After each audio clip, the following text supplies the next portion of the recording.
Jack cinema చూశాను, Jack fruit అయ్యాను. Jack fruit అయ్యాను, జాక్ ఫ్రూట్ అయ్యాను.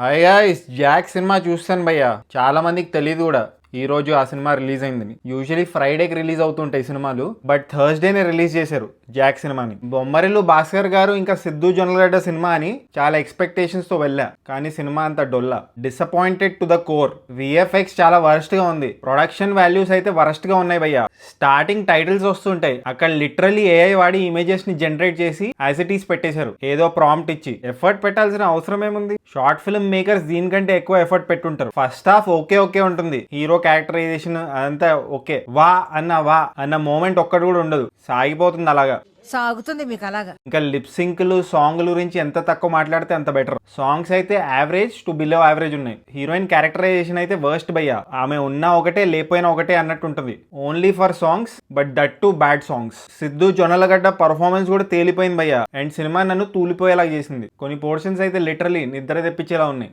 కన్నా నిదురించరా, కన్నా నిదురించరా బాబు.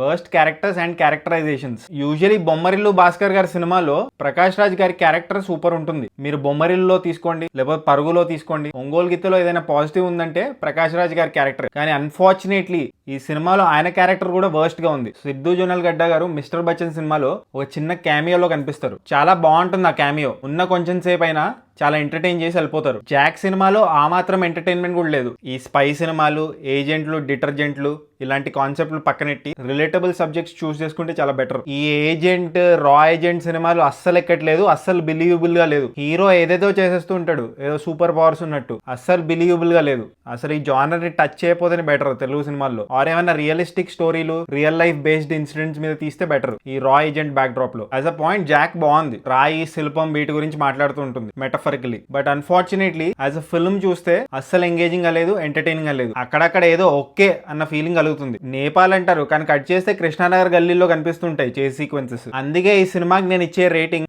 1.85 టమాటోస్ భయ్యా. బొమ్మరిల్లు భాస్కర్ గారు ఇంకా సిద్ధు జొన్నలగడ్డ నుంచి చాలా ఎక్స్పెక్ట్ చేశాను, డిసప్పాయింట్ అయ్యాను. ఒకవేళ మీరు ఈ సినిమా చూస్తుంటే మీరు ఎన్ని టమాటోస్ ఇస్తారో కామెంట్ చేయండి. ఒకవేళ మీరు జాక్ సినిమా చూద్దాం అనుకుంటే నా తరపున నేను 3 టికెట్లు ఇవ్వబోతున్నాను. నా ఇన్స్టాగ్రామ్ ఐడికి JPP అని మెసేజ్ చేయండి. ర్యాండమ్లీ ఒక ముగ్గురిని సెలెక్ట్ చేసి 3 టికెట్లు ఇచ్చేస్తాను, ఒక్కొక్కరికి ఒకటి. గుడ్ బ్యాడ్ అగ్లీ అని ఒక సినిమా వచ్చింది అజిత్ గారిది, ఇంకా జాట్ అని సన్నీ డియోల్ గారి సినిమా వచ్చింది. ఆ 2 సినిమాలు కూడా చూస్తాను, చూసి వాటర్ రివ్యూ కూడా ఇస్తాను. So kindly subscribe. పుచ్చుక్ పుచ్చుక్.